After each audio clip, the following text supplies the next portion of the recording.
Many of the problems which face governments nowadays are international ones. Take traffic, for example. All the major cities of the world are having to try to find ways of dealing with too many vehicles and the congested roads which they cause.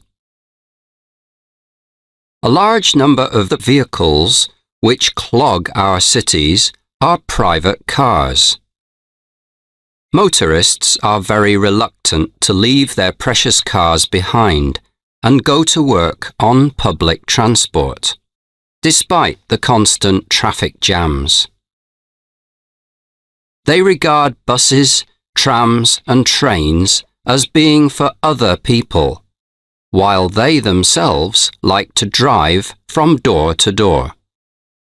Thus, our roads are chock-a-block with traffic. Of course, parking space is not always available.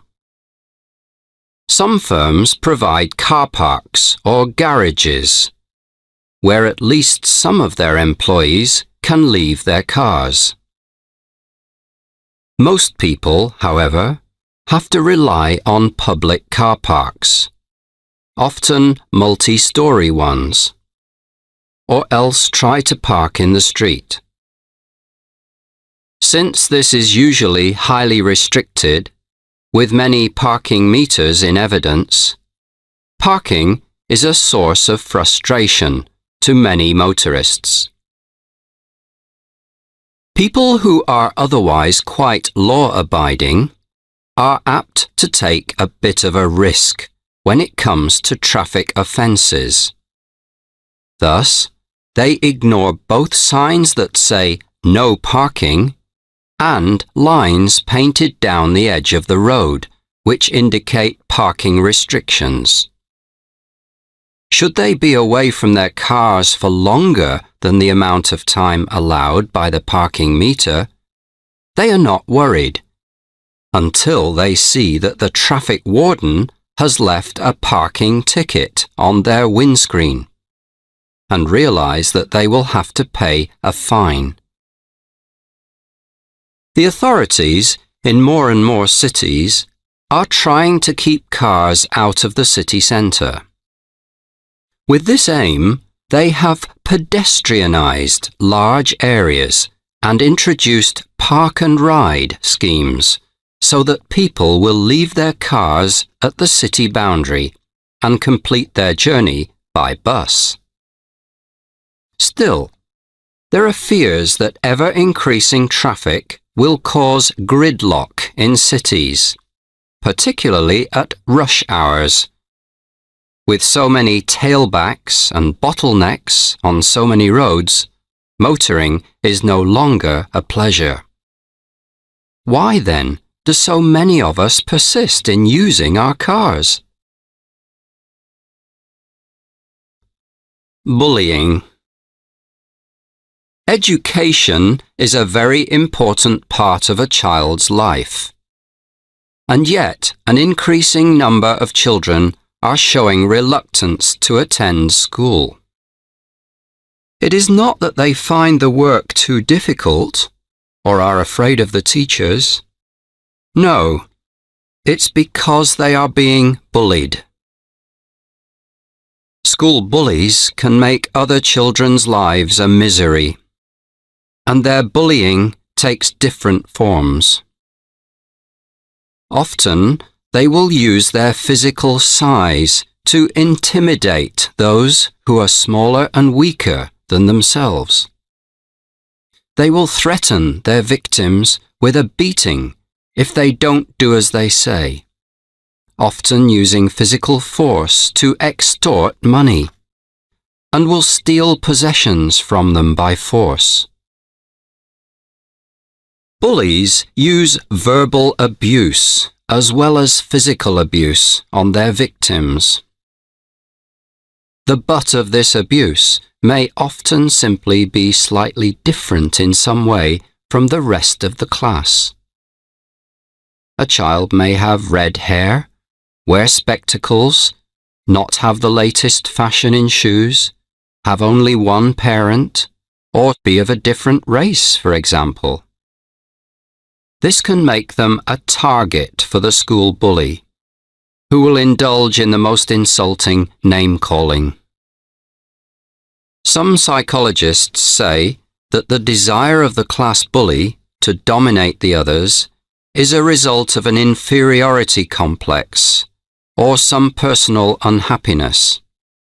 But this does not help those who are on the receiving end of the abuse. So great is the bullying problem that many schools have been forced to draw up an official strategy for dealing with it. Teachers encourage the victims of bullying to report the matter to one of them, but many of them are afraid to do so for fear of more physical assault or more taunts. The bullies will accuse them of telling tales and make them suffer more. Furthermore, those who browbeat others, although domineering, can often appear to be charming to those who are in authority.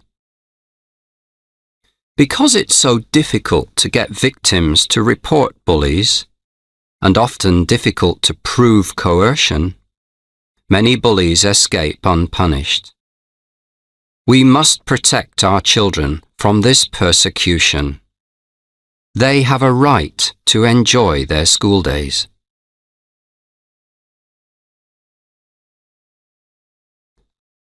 Parental aspirations.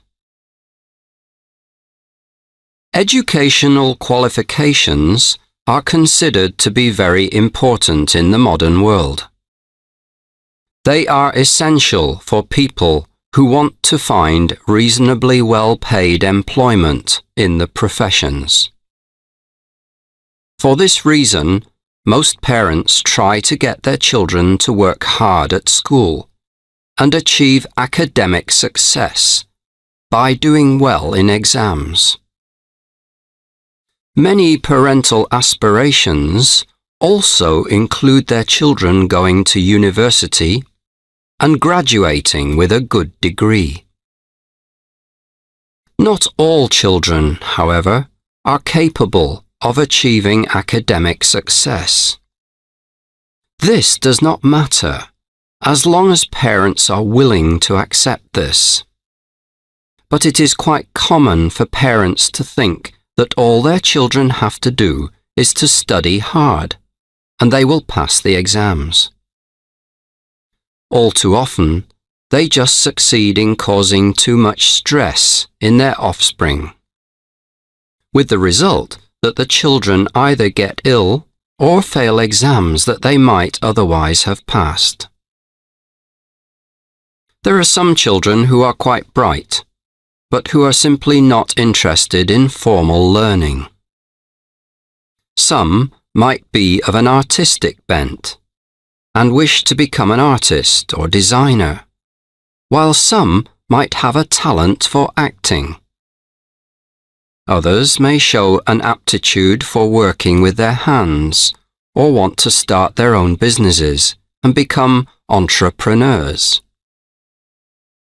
It is perfectly possible for children to achieve such ambitions. However, their parents may well have other ideas, which can lead to family conflict. Strangely enough, many parents are often reluctant to allow children to follow in their footsteps. For example, actors may not wish their children to have a career in the theatre because of the uncertainty of the profession. Business people may feel that their children will have more status in an academic profession than in the world of commerce. The opposite situation also arises. Parents who have worked hard to establish a business may want their children to become part of it, only to find that their sons and daughters prefer to look for completely different occupations. Each generation has different ideas, making communication between the two extremely difficult. Thus has arisen the aptly named Generation gap.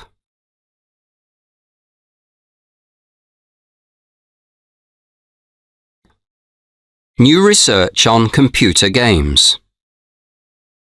A Japanese professor has produced evidence to show that computer games can have a bad effect on children. Many parents and grandparents have been saying this for years, but they were largely ignored, being regarded as technophobes.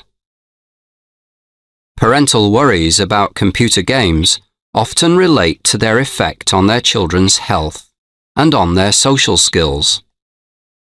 They feel that they should be outside getting exercise and enjoying the fresh air while playing with their friends. Since many of them usually play by themselves, they live rather isolated lives, with little opportunity to interact with other people. As a result, they may be very poor at communication. Parents are also worried in case the violence of many of the games will cause their children to become more aggressive and violent themselves.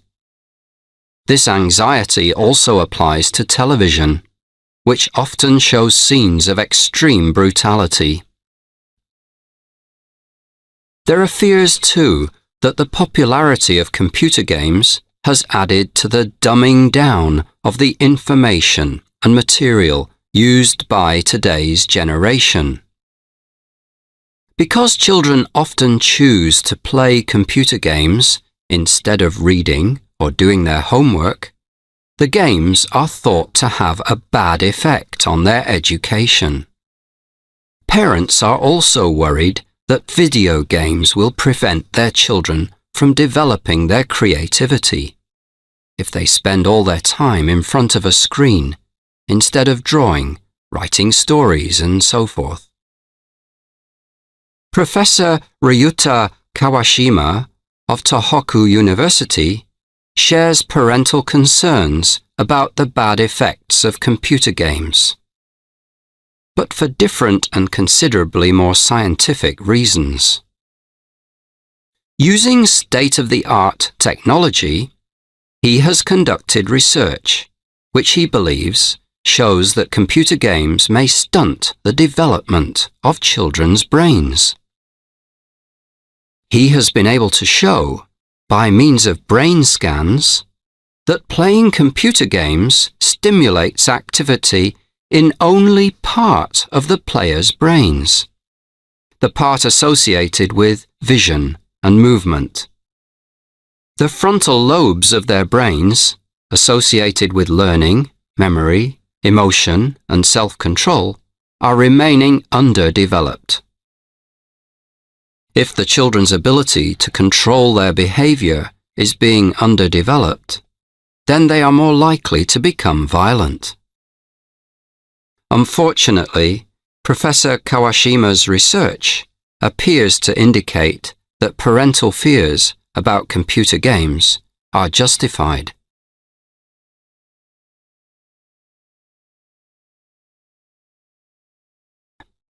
Healthy eating. Most of us would like to live a long and healthy life.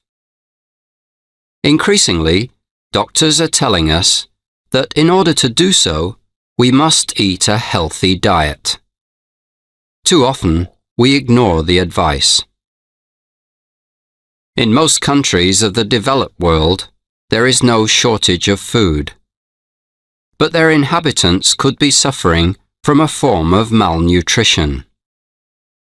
This is something that we are accustomed to associate with poor countries, which regularly suffer from famine, caused by primitive agricultural methods and overpopulation. The problem in the developed countries is that all too many of us are eating food which is far from being nutritious, and which is lacking in many of the vitamins essential to health. Because of our busy way of life, we rely too much on convenience foods, not taking the time to prepare a nourishing meal for ourselves. Instead, we grab something from the supermarket shelves or freezer and put it in the microwave. Even when we decide to eat in a restaurant, many of us decide that we have very little time and that our food must be served instantly. It is for this reason that there are, in many countries, so many restaurants that specialize in serving fast food. Unfortunately, much of this food is also junk food. And even more unfortunately, many children have become addicted to this, refusing to eat healthier alternatives. In general, we are eating too much processed food and not enough whole food. Ideally, we should eat more cereal products in order to increase our intake of fiber, since there is some evidence that this reduces the risk of certain cancers. Antioxidants, too, are thought to have some effect in preventing cancer, and these are found in significant quantities in fruit and vegetables. Formerly, it was considered important to eat plenty of eggs and dairy products to remain healthy. Such foods are now known to be high in cholesterol, which can be a contributory factor in heart disease. Fashions in healthy eating may have changed, but the message remains the same. Watch what you eat.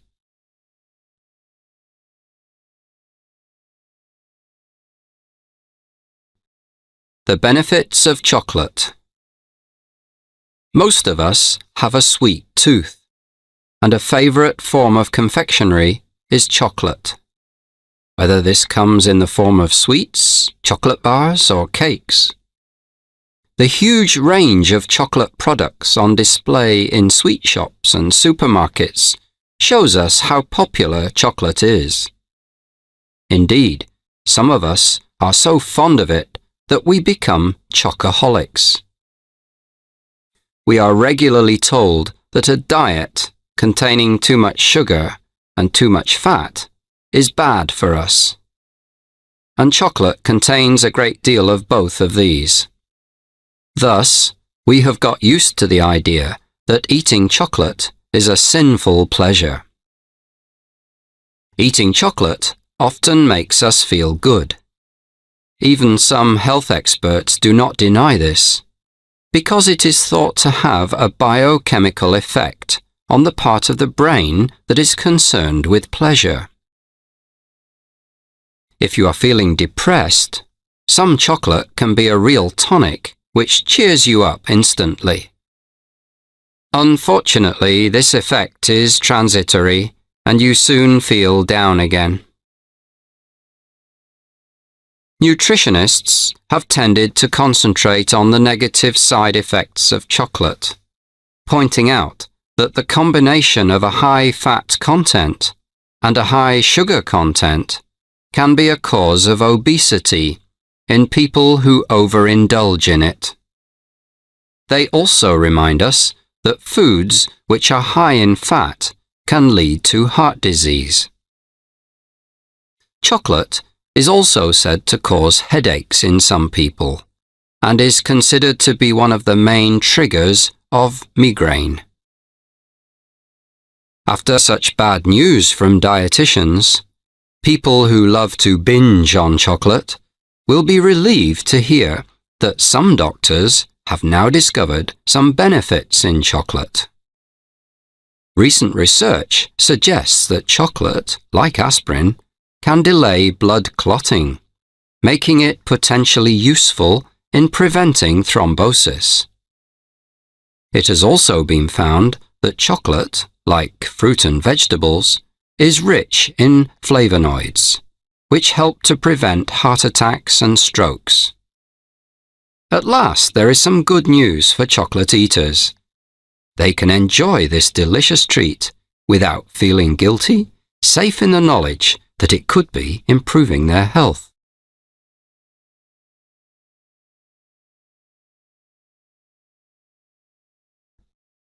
Endangered species. Most of us are now aware of the damage which our modern way of life is doing to the environment. This includes the harm which we are inflicting on many animals. Indeed, we are in danger of wiping out some species, if we have not already done so. For millions of years, extinction among animals was a natural process. In fact, it was part of the process of evolution. In recent years, however, the extinction of some species has been the result of human activities. Had it not been for these, many more animals would have survived. Some species have either been made extinct or become endangered because of hunting. Now, even the very earliest of humans were hunters, since they ate the flesh of animals and clothed themselves in their skins. And doubtless their hunting gradually contributed to the extinction of some species. However, it was the introduction of guns with their accurate aim which put certain animals at great risk. And from the 19th century on, several species were on the brink of extinction. By this time, animals were being hunted for commercial purposes, apart from the provision of food and clothing. For example, elephants were being hunted for their ivory. Nowadays, attempts are being made to regulate such wholesale commercial hunting, but it is difficult to control in some areas.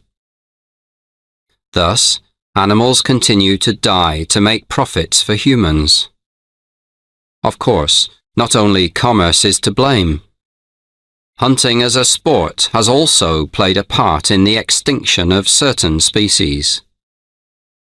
A more modern threat to many animals is the destruction of their environment and the resultant changes in the ecology of whole areas.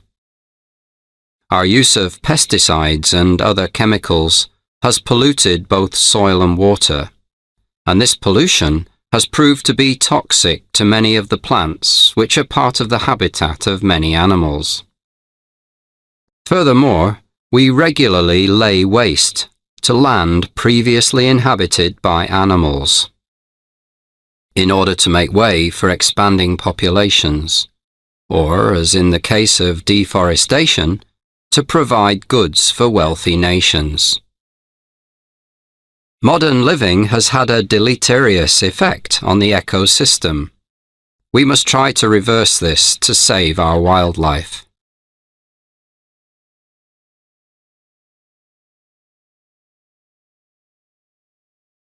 Modern celebrities. Television and the media are regularly blamed for what is thought to be wrong with modern society. So it comes as no surprise that they are held responsible for today's apparent obsession with celebrities. The strange thing about many of those who are considered to be famous these days is that there is little reason or basis for their fame. Some of them may be film stars, football players, or pop stars. Others, though, seem to achieve fame on the grounds, for example, that they are a friend of someone famous, that they wear rather strange flamboyant clothes, or that they behave exceptionally badly in public. Indeed, it is notoriety, rather than fame, that some so-called celebrities achieve. Of course, other generations have had their icons, but in the past, fame seemed to be based more on talent and was longer lasting. The fame of today's celebrities is often very ephemeral indeed, and they do not remain famous for long. They are in the headlines for a few weeks and then fade from the scene. Compare this with the fame of some of the Hollywood greats, such as James Dean. Many of them remain legends long after their deaths. The celebrities of today will do anything to go on appearing in the tabloids. Image is all important to them, and they just love publicity. Often, they claim that they object to the paparazzi taking photographs, but they simply cannot live without the attentions of the media. Once they are in the public eye, they are desperate to stay there, it seems. The worst thing that can happen to them is that attention is paid to someone else. Anything they do is subject to hype, image makers being employed to ensure that their entire lives are conducted in a blaze of publicity. They seek wealth as well as fame, although most of this is spent on their extravagant lifestyles. If all else fails, they give sensational interviews about being cured of alcohol addiction, drug addiction, or eating disorders. It's sad, but many of today's heroes are not very heroic.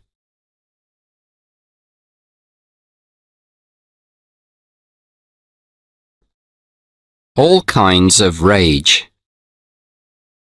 It seems that a great many of us are getting angrier, or at least that we are expressing our anger more. We seem to be flying into a rage all over the place, and rage is now so common that the English language has acquired several expressions to describe particular forms of it. The first of these rages to be named was road rage. This is used of drivers who are so enraged by other drivers or pedestrians that they let their anger get completely out of control. Often, they get out of their cars and shout and make threatening gestures at the people who have annoyed them. Sometimes they are so beside themselves that they attack the people physically, and there have even been cases where drivers have gone berserk and killed people. It frequently does not take much to provoke drivers who are easily angered. Even overtaking them quite legally can enrage them. Police are sometimes called to people's homes when rage gets out of control. In the worst cases, people who cannot control their tempers become guilty of domestic abuse and beat up their partners. This often leads to the breakup of the family and sometimes to the imprisonment of the violent partner. The supermarket is another place where people get angry. People often get frustrated if they have to queue at the checkouts, sometimes becoming so furious that they are driven to trolley rage. Then they deliberately bang into others with their trolleys, sometimes causing injury. Passengers in planes also sometimes fly off the handle. Known as air rage, this form of anger is usually directed at members of the cabin crew. It is common for passengers who lose their tempers in the air to have taken too much alcohol in the airport bars and to be spoiling for a fight when they board the aircraft. Their violence is dangerous in the air, and they have to be restrained. Try not to let any of this happen to you. Take a deep breath and keep your temper.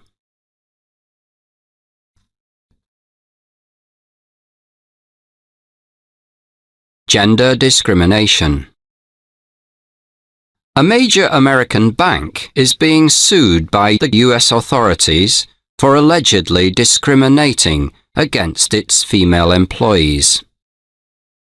It has been alleged that women in the firm do not have as good promotion prospects as the men, and that their salaries are not on a par with those of their male counterparts.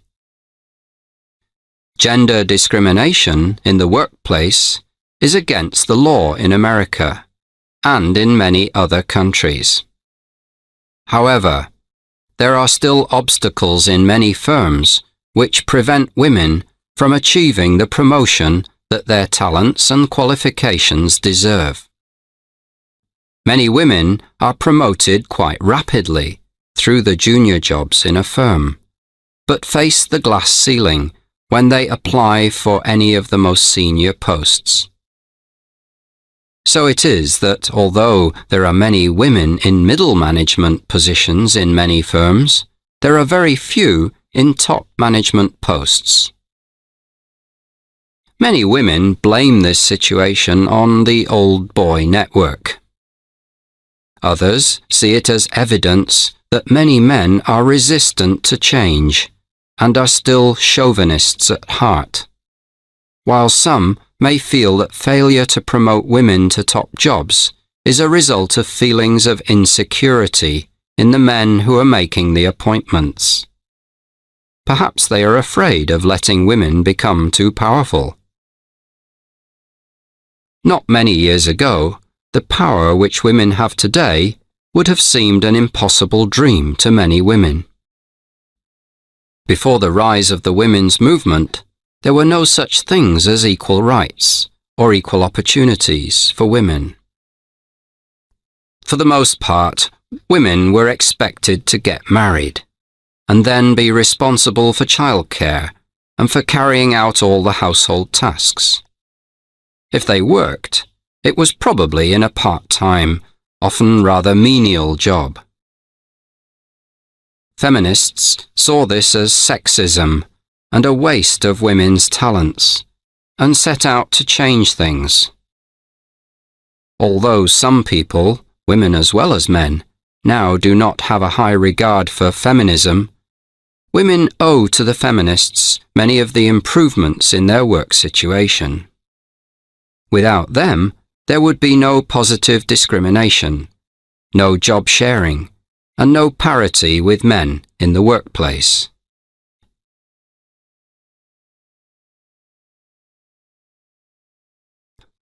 Taking time out. More and more young people are choosing to take a gap year between finishing school and starting university. They feel that they want a breathing space between periods of study. Alternatively, they may decide to take a gap year between graduating from university and embarking on a career, feeling the need for some time out before joining the rat race.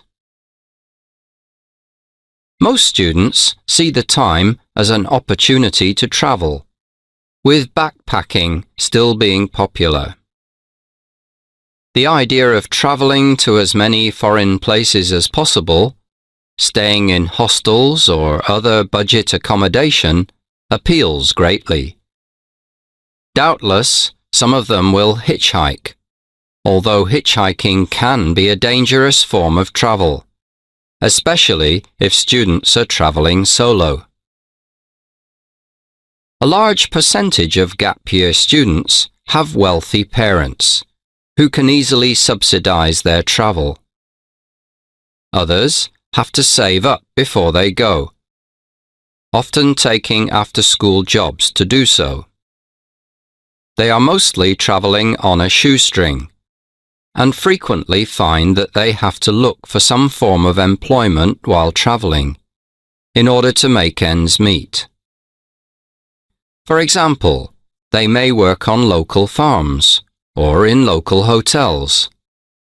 By doing so, they not only earn some money, but they are likely to meet local people and acquire some understanding of their culture.